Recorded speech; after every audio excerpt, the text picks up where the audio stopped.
Halo teman-teman, welcome back to my YouTube channel. Apa kabar semuanya? Semoga dalam keadaan sehat dan tetap semangat ya. Seperti biasa, di kesempatan yang baik ini aku mau berbagi lagi nih salah satu subbab dari materi ekonomi beserta contoh soalnya ya. Di sini aku akan sharing tentang jurnal penyesuaian pada perusahaan dagang ya. Poin-poin yang akan aku sampaikan di video kali ini adalah pengertian jurnal penyesuaian pada perusahaan dagang, akun-akun yang harus disesuaikan, dan cara menyusun jurnal penyesuaian pada perusahaan dagang. Materi ini ada di kelas 12 IPS ya, pada bab akuntansi perusahaan dagang. Oke, tanpa berlama-lama lagi, langsung saja aku akan mulai ke video pembahasan. Tapi sebelum aku mulai, aku ingatin lagi nih buat kamu yang tertarik dengan channel aku, tolong bantu aku mengembangkan channel aku dengan tekan tombol subscribe ya. Kamu juga boleh save videonya, share, serta aktifkan tombol notifikasi loncengnya ya, supaya kamu tidak ketinggalan dengan video menarik aku lainnya. Oke, terima kasih buat teman-teman yang nanti bantu aku klik tombol subscribe-nya. Semoga teman-teman selalu diberikan kemudahan dalam menyelesaikan urusan serta lancar-lancar ya studinya. Next, aku mulai ke pembahasan ya. Keep watching. Oke, aku mulai ke slide nomor 1 ya, dari pengertian jurnal penyesuaian. Oke, jurnal penyesuaian ini adalah ya, atau dibuat untuk mencatat perubahan saldo suatu akun sehingga mencerminkan keadaan sebenarnya. Berarti di sini ada yang tidak sesuai ya, seperti namanya aja jurnal penyesuaian. Berarti jurnal yang digunakan untuk menyesuaikan ya, menyesuaikan saldo-saldo yang belum sesuai pada atau tidak sesuai dengan kondisi yang sebenarnya. Oke, itu namanya jurnal penyesuaian. Yang ke B, akun yang memerlukan jurnal penyesuaian ini ada 7. Yang pertama perlengkapan, yang kedua beban dibayar di muka, yang ketiga aktiva tetap, yang keempat pendapatan, yang kelima beban, yang keenam pendapatan diterima di muka, dan yang terakhir adalah persediaan barang dagang. Oke, kalau jurnal penyesuaian perusahaan dagang ini intinya sama juga ya pada perusahaan jasa, cuman bedanya kalau di jurnal penyesuaian perusahaan dagang itu ada satu akun penambahan ya, yaitu akun persediaan barang dagang. Oke, aku masuk ke slide berikutnya. Nah, ini dia pencatatan jurnal penyesuaian. Yang pertama yaitu untuk menyesuaikan persediaan barang dagang. Oke, menyesuaikan persediaan barang dagang ini ada 2 metode ya teman-teman. Ada yang namanya menggunakan pendekatan ikhtisar laba rugi. Nah, ini dia contohnya. Aku langsung ke contoh soalnya supaya makin paham ya. Nah, ini dia contohnya. Berikut adalah data persediaan dalam neraca saldo. Nah, ini di neraca saldo kita ya. Nomor akun 104, akun persediaan barang dagang, di debit adalah 14.800.000. Oke, data penyesuaian per 31 Desember 2018, persediaan barang dagang 16.200.000.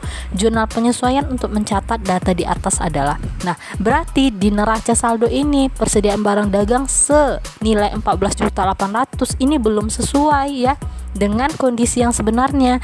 Kondisi yang sebenarnya ini ya, pada tanggal 31 Desember persediaan barang dagang adalah sebesar 16.200.000. Oke, inilah yang harus kita sesuaikan.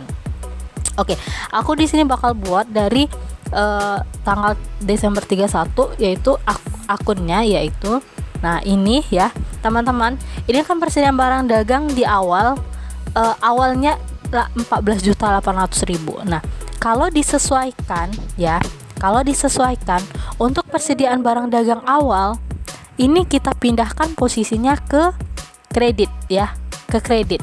Oke, yang di debit apa? Yang di debit adalah akun tandingannya yaitu ikhtisar rugi laba ya. Nah, ini ikhtisar rugi laba ya.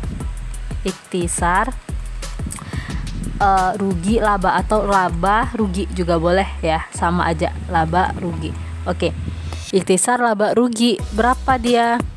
Nah, ini dia ya, 14.800.000, 14.800.000. Oke, yang dikredit apa? Yang dikredit adalah persediaan barang dagang ya, persediaan barang dagang. Oke, ini barang dagang, aku singkat aja ya, barang dagang. Oke, persediaan barang dagang seharga yang sama, yaitu 14.800.000. Oke, itu untuk menyesuaikan persediaan barang dagang awal ya.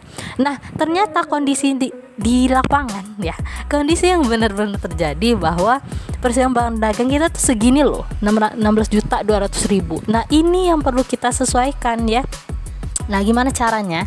Nah, caranya adalah ini kita persediaan barang dagang kita debitkan ya, pers barang dagang kita debitkan, pers barang dagang kita debitkan ya, karena kondisi sebenarnya segitu loh nilainya. Jadi nilainya itu ya kita debitkan lagi ya, emang segitu nilainya ternyata ya, bukan 14.800.000 ya, nilainya itu 16.200.000.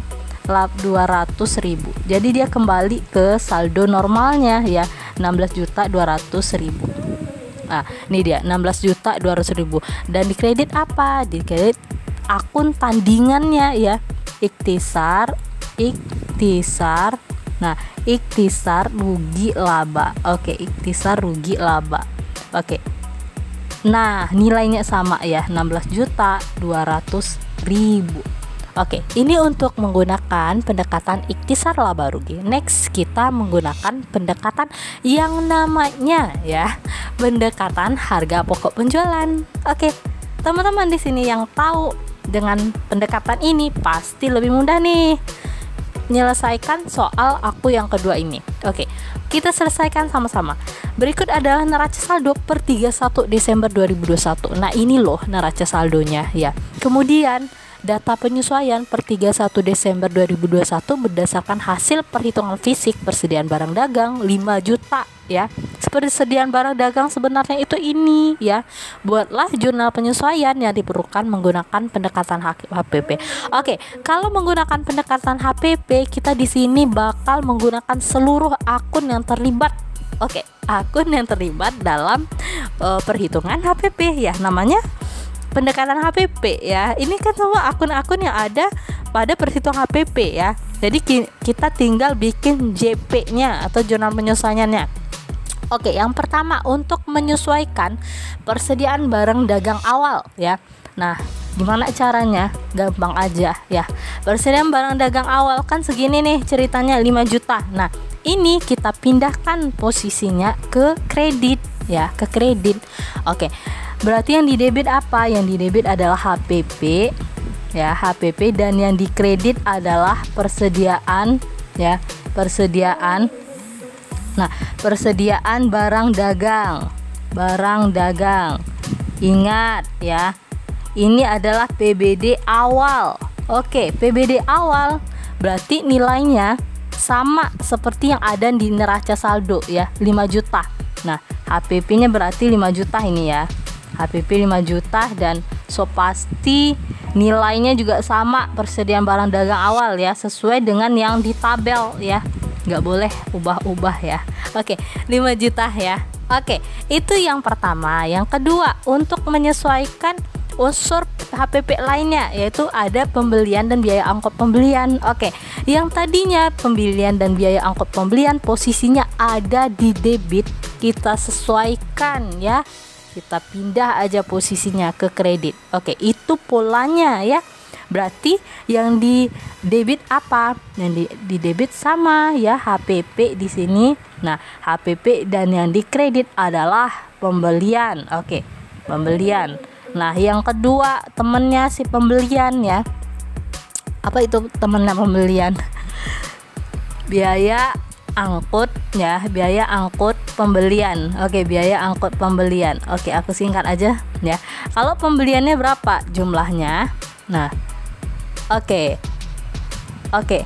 Nah, pembelian jumlahnya 6.500.000 dan beban angkut pembelian yaitu 200.000.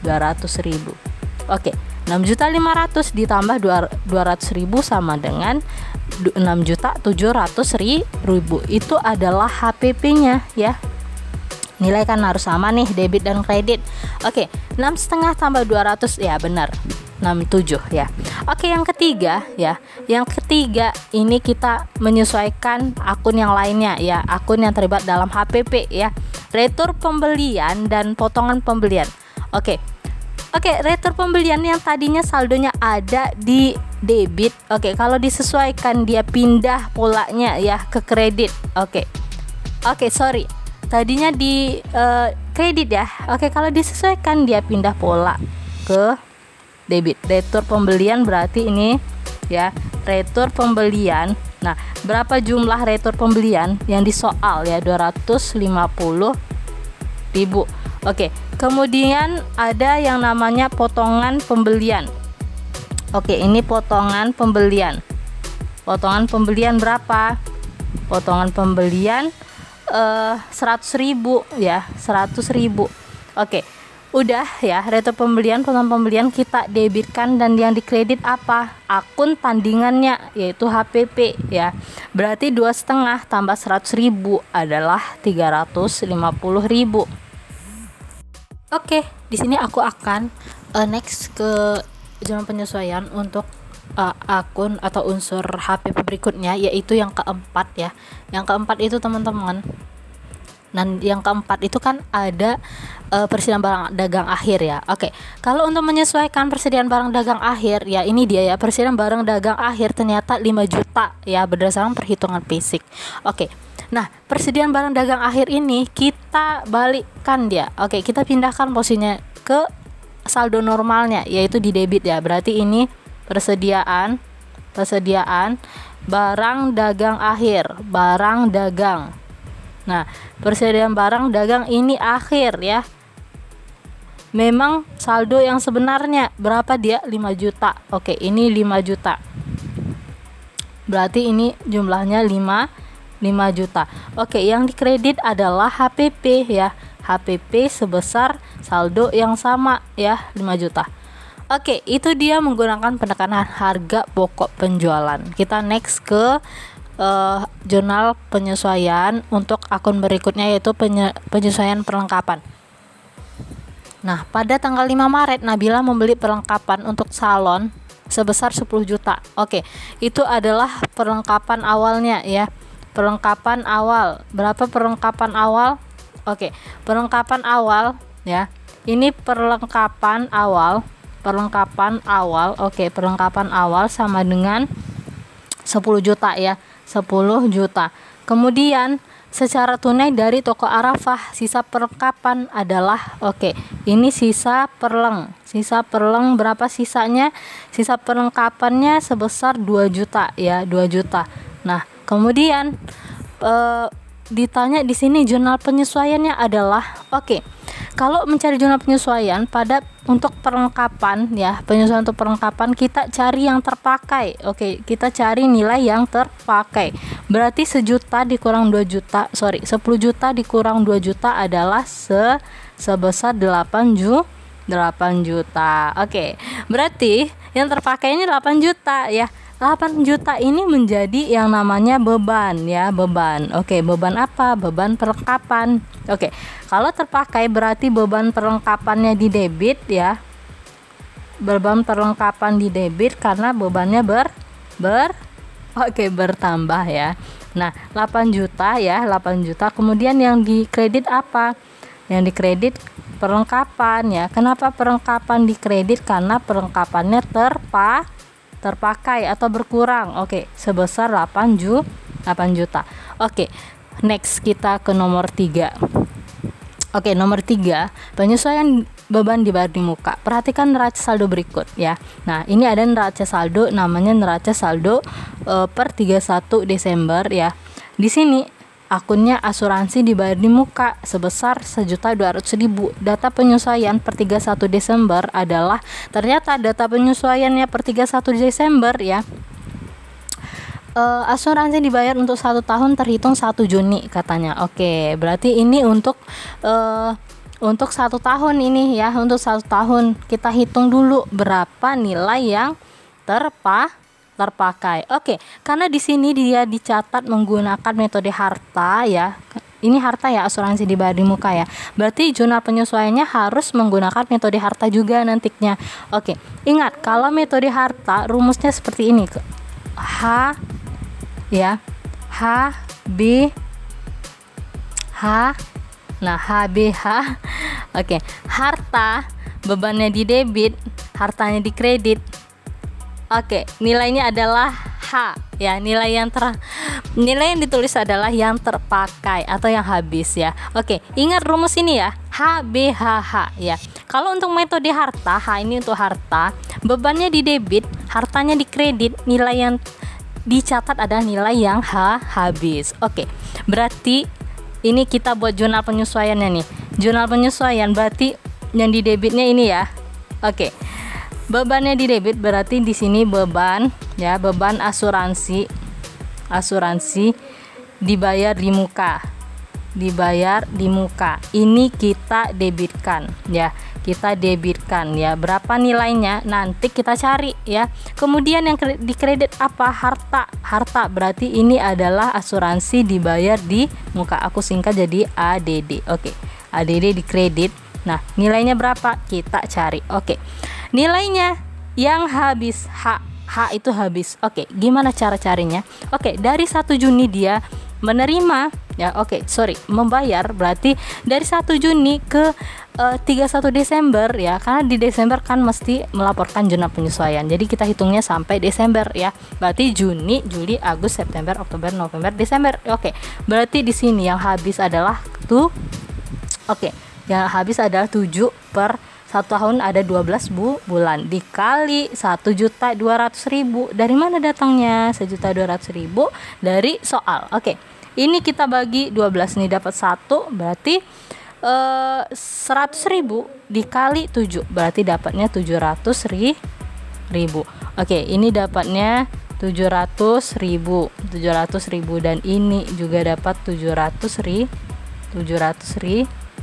Oke. Ini dapatnya sama-sama dia 700.000. Oke, nilainya kan harus sama ya, bukan sama-sama lagi. Nilainya tuh mesti sama. Oke. Berarti di sini adalah sama nilainya. 700.000. 700.000 juga untuk asuransi dibayar di muka. Oke, berarti finish kita ya. Ingat, kalau untuk metode harta ya HBHH. Metode harta bebannya di debit, hartanya di kredit, nilainya yang habis. Oke ya. Oke, kita next to pendekatan beban. Oke, untuk pendekatan beban ini dia contoh soalnya ya. Aku akan bacakan contoh soalnya. Nah, perhatikan neraca saldo berikut. Kata neraca saldo per 31 Desember adalah akun beban iklan di debit sebesar 10 juta. Ini di neraca saldo. Ternyata dalam kondisi yang sebenarnya data penyesuaian per 31 Desember 2022 tanggal 1 Agustus 2022 dibayar iklan di harian Kompas untuk 10 kali ya, baru diterbitkan 7 kali. Zona penyesuaiannya adalah, ingat ini dia mencatatnya pakai beban iklan, berarti dia nanti kalau buat zona penyesuaian harus pakai metode beban juga ya. Gimana metode beban itu? Ini ingat rumus ini. B ya, metode beban adalah BH B ya. Metode beban itu hartanya di debit, bebannya di kredit, dan nilainya yang belum terpakai maksudnya. Oke, kita buat ya. Berarti kalau harta di debit berarti di sini adalah iklan ya. Iklan dibayar di muka ya. Iklan dibayar di muka di debit ya. Iklan dibayar di muka. Oke, kok iklan di muka ya? Oke, kita hapus dulu ya. Kalau untuk yang di debit adalah iklan dibayar di muka ya. Berarti ini sorry aku banyak ngapus terus ya. Oke.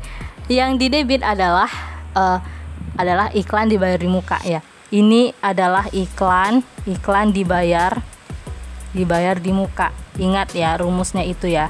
Iklan dibayar di muka, posisinya di debit sebesar berapa? Oke, nanti kita cari yang dikredit apa? B katanya. H, B. Berarti di sini adalah beban iklan dibayar di muka. Aku singkat jadi DD aja ya, dibayar di muka. Nah, ini posisinya di kredit. Oke, jumlahnya berapa kita cari. Oke, ingat yang dicatat adalah yang belum terpakai ya. Ingat, dibayar iklan di harian Kompas untuk 10 kali baru diterbitkan 7. Berarti yang belum kepake berapa? 10 kurang 7 ya. Dapatnya adalah 3/10. Oke, dari mana dan 10-nya? Dari sini 10 kali. Dikali dengan 10 juta ya. Oke, dikali dengan 10 juta ya. Ini nilainya 10 juta ya. Berarti 10, 0 bisa coret 1, 0 bisa coret 1, 3 kali tinggal nolnya tuh 2, 3, 4, 5, 6. Oke, 06 berarti dapatnya 3 juta. Oke, ini berarti iklan dibayar di mukanya saldonya 3 juta ya. Kemudian beban iklan juga saldo 3 juta. Oke, kita next to poin berikutnya. Oke, di sini aku masuk ke penyesuaian untuk akun berikutnya, yaitu pendapatan diterima di muka. Oke, yang pertama, pendekatan diterima di muka ini bisa dicatat menggunakan pendekatan utang. Nah, kenapa di sini dibilang pendekatan utang ya? Karena di sini di neraca saldo per 31 Desember 2021 ini dicatat menggunakan akun utang ya. Sewa diterima di muka ini adalah utang ya, sebesar 3 juta. Data penyesuaian per 31 Desember sewa gedung yang diterima untuk waktu 1 tahun terhitung 1 Agustus, jurnal penyesuaian 1 Agustus ya. Oke, berarti ini duitnya itu untuk 1 tahun ya, terimanya 1 Agustus ya. Kemudian yang ditanya jurnal penyesuaian per 31 Desember adalah kalau untuk menggunakan metode utang ya, kita debitkan ya SDD-nya. Ya, sewa diterima di muka SDD, aku singkat jadi SDD. Oke. SDD kita debitkan ya. Nah, kita debitkan berapa jumlahnya? Jumlahnya adalah nanti kita cari ya. Oke, yang dikredit apa? Yang dikredit tentu pendapatan sewa ya. Pendapatan sewa diterima di muka ya, singkat aja ya, pendapatan sewa kayak gitu aja ya. Kemudian jumlahnya berapa kita cari. Oke, kalau untuk menggunakan metode utang ya, kita catat nilai yang kepakai. Oke, nilai yang kepakai berapa? Kita hitung, dia bayarnya 1 Agustus. Oke, bukan bayar ya, terima uangnya 1 Agustus. Nah, untuk DC untuk 1 tahun katanya. Berarti kita hitung dulu dari Agustus sampai Desember itu ada berapa bulan? Agustus, September, Oktober, November, Desember. Ada berapa bulan itu? Dari Agustus, September, Oktober, November, Desember. Ada 5. Oke. Berarti di sini 5. Nah, ini nilainya yang kepake 5/12 karena 1 tahun ada 12 bulan dikali dengan saldonya 3 juta. Oke, 5 kali 3 15 tambah nolnya 3 dibagi dengan 12. Oke. Ini teman-teman kalau cari dengan hitungan sendiri ini dapat saldonya adalah 1.250.000. Oke, berarti udah ketemu kita saldonya ya 1.200.000. Oke, 1.250.000. Nah, kemudian pendapatan sewanya juga sama saldonya ya 1.250.000. Oke, itu pendekatan utang. Next, pendekatan pendapatan. Oke, di sini kenapa dia dibilang pendekatan pendapatan ya? Karena di neraca saldo ya, di neraca saldo itu tercatat atau tercatat memang dia itu menggunakan akun pendapatan ya. Oke, berarti di sini contoh soalnya pada bulan Agustus 2021 perusahaan Y menerima sewa gedung untuk 1 tahun sebesar 3.600.000. Buatlah jurnal penyesuaian untuk tahun 2021 dengan menggunakan metode pendekatan pendapatan.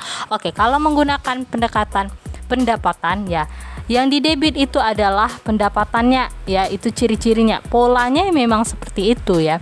Pendapatan apa? Karena dia itu nerimanya sewa, berarti di sini pendapatan sewa. Oke, yang dikredit apa?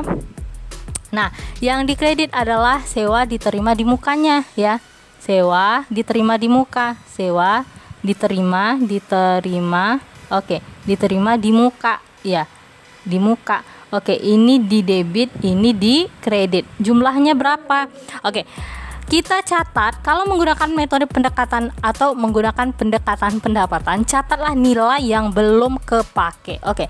Yang belum kepake. Di sini katanya ya, menerima sewa gedung untuk 1 tahun sebesar 3.600.000 ya, buat jurnal penyesuaian untuk tahun 2021 dengan pendekatan pendapatan. Oke. Dia nerimanya Agustus ya. Agustus sampai Desember itu ada berapa tadi? Agustus, September, Oktober, November, Desember. Ada 5. Oke. Kalau dari 12 bulan, 5 yang kepake, berarti yang belum berapa? 12 kurang 5. Oke, 7 per 12 dikali dengan saldonya 3.600.000. Oke. Ini coret bagi 12 ya. 36 bagi 12 dapat 3. Oke, benar ya. 36 bagi 12 dapat 3 ya. Oke, nanti salah. Oke, benar ya, benar. Oke, berarti 300.000 dikali dengan 7. Oke, 3 kali 7 berapa? 3 kali 7 21. Tinggal tambah nolnya. Oke, 2.100.000. Oke, tambah nolnya ini ya. 345. Oke. Berarti 2 juta ini ada titiknya ya. 2.100.000. Nah, 2.100.000. Oke, berarti di sini jumlah saldo yang belum kepake sebesar 2.100.000 dan yang dikredit jumlah saldo yang belum terpakai juga 2.100.000. Oke, finish. Kita ke nomor 5. Penyesuaian beban yang masih harus dibayar. Oke, ini gampang banget ya. Ini paling gampang. Ada sih temennya yang satunya gampang juga ya, tapi ini juga gampang. Oke, penyesuaian beban masih harus dibayar. Neraca saldo per 31 Desember 2021. Akunnya beban rekening listrik segitu. Berapa segitunya? 150.000. Oke, data penyesuaian per 31 Desember 2021. Listrik bulan Desember belum dibayar sebesar 200.000. Ternyata ini loh yang benar saldonya, bukan yang ini ya. Berarti kita harus buat jurnal penyesuaiannya. Nah, jurnal penyesuaian untuk membayar ini namanya utang ya. Beban masih harus dibayar ini namanya utang. Oke. Berarti kita debitkan yang namanya beban rekening listrik ya. Beban rekening listrik. Oke. Kenapa kita debitkan ya? Karena ketika dia belum membayar berarti bebannya bertambah ya. Beban bertambah di mana? Di debit. Oke. Berapa saldo yang sebenarnya? 200.000. Kemudian yang dikredit apa? Utang rekening listrik. Oke, utang rekening listrik. Oke, utang rekening listrik juga sebesar saldo yang sama. Oke, kita ke poin berikutnya, yang ke-6, penyusutan aktiva tetap. Oke, untuk penyusutan aktiva tetap ini juga gampang banget ya. Ini adalah neraca saldo per 31 Desember ya. Akun beban penyusutan peralatan di debit 1.200.000, akumulasi penyusutan peralatan 1.200.000 di kredit. Oke, di sini taksiran penyusutan peralatan tahun ini 10% dari harga perolehan. Oke, otomatis kita harus buat nih jurnal penyesuaiannya. Oke, untuk menyesuaikan penyusutan aktiva tetap, nah itu kita debitkan beban penyusutan. Oke, jenis aktiva tetapnya adalah peralatan. Oke, berarti beban penyusutan peralatan, dan yang di kredit adalah akumulasi penyusutan peralatan. Oke, panjang banget ya. Oke. Nah, ini di debit, kemudian ini di kredit. Oke, nilainya ini gampang banget ya. Gampang banget carinya. Gimana cara carinya? Oke, berarti di sini penyusutannya itu kan 10%. Berarti 10/100 dikali dengan 1.200.000. Oke, coret nolnya 2, berarti 12 kali 1 12 tambah nolnya berapa tuh nolnya? Oke, 120.000 ya. 120.000. Oke, 120.000 ya. 10% dari 1.200.000 itu adalah 120.000. Berarti di sini 120.000 ya. 100. Oke, kenapa lah ini titiknya? Titiknya tuh banyak banget ya. Oke, 120.000. Nah, oke. Nah, ini berarti 120.000 Dan yang dikredit juga sama, saldonya 120.000. Oke, next kita ke poin berikutnya. Pendapatan yang masih harus diterima atau piutang. Oke, di sini soalnya masih harus diterima pendapatan bunga untuk 2 bulan sebesar 120. Oke, ini tinggal ya 120.000 aturannya ya. Nah, katanya di sini gimana AJP-nya. Oke, untuk membuat AJP pada pendapatan masih diterima di muka gampang aja ya. Kita ini tinggal mendebitkan yang namanya si piutang. Oke, piutang itu sama dengan pendapatan yang masih harus diterima. Oke, di sini kita debitkan piutangnya. Berarti piutang di debit, kemudian yang dikredit apa? Yang dikredit adalah pendapatan ya, pendapatan dikredit. Oke. Berarti di sini karena pendapatannya bunga, berarti di sini pendapatan bunga ya. Pendapatan bunga. Berapa jumlahnya? Ya. Berarti 120 masih bentuk 20. Oke, berarti 120.000. Oke, itu dia materi tentang jurnal penyelesaian pada perusahaan dagang beserta contoh-contoh soalnya. Semoga bisa dimengerti dan dipahami ya. Jika kamu merasa video ini dapat membantu kamu dalam menyelesaikan soal-soal nantinya, kamu boleh save videonya ya, dan boleh juga berbagi dengan yang lain supaya lebih bermanfaat. Oke, sebelum aku akhiri video pembelajaran kali ini, aku ingatin lagi nih buat kamu yang belum subscribe channel aku, boleh bantu aku mengembangkan channel aku dengan klik tombol subscribe-nya. Jangan lupa untuk diklik tombol notifikasi loncengnya supaya kamu tidak ketinggalan dengan video aku lainnya. Terima kasih buat kamu yang sudah mampir di channel aku. Semoga video yang aku bagi ini dapat bermanfaat dan bisa membantu teman-teman semua dalam memecahkan soal-soal yang sejenis ya. Pesan aku buat kamu yang lagi studi, sukses ya studinya, jangan lupa terus belajar, kemudian sering-sering bahas soal biar makin paham dengan materi ekonomi. Oke, sampai ketemu lagi ya di video selanjutnya. See you.